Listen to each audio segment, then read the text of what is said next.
Ассаламу алейкум. Республикамыз тұрмысындағы ахметлі уақиялар мен эфирде хабар информациялық бағдарламасы.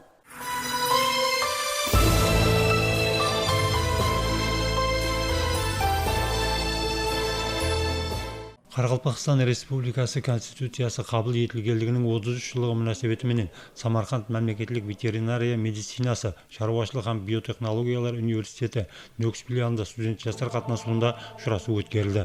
Қарақалпақстан Республикасының Конституциясы инсан құқық һәм әптерінің текарғы кепілі сипатында халқымыздың арзу-арманларын, мақсатларын жүзеге шығарушы ең ахметлі хүчет. Ләжда сөз алғандар Конституция мемлекеттік һәм жәмиеттік тұрмыстың бекем құқи текары болуымен бірге инсан құқықтары менен еркіндіктерін тәмінлеудегі орны шексіз екендігі, оның заң үстілігін тәмінлеудегі ахметі, жәмиетте тұрақтылықты бекемдеудегі рөлі һәм бұқаралық жәмиеттің рауажландырудағы стратегиялық ахметі хақында пікірлер білдірді. Әсіресе ләжда студент жастардың белсене қатынасуы, олардың мазмұнды сұраулары һәм еркін пікірлері жас әулеттің саяси процестерге саналы мұнасабатте қалыптасып отырғанын көрсетті. Конституция бұл әрбір жас үшін кең имканиятлар есігін ашып берді.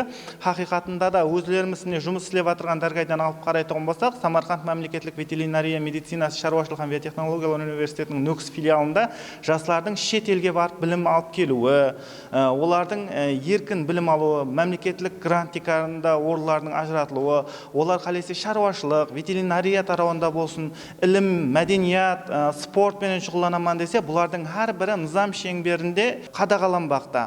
Һәм қала берді, міне филиалымызда жаңа жатақхананың ашылуы да осы конституциямыздың бас низамымыздың шарапатымен деп ойлаймыз.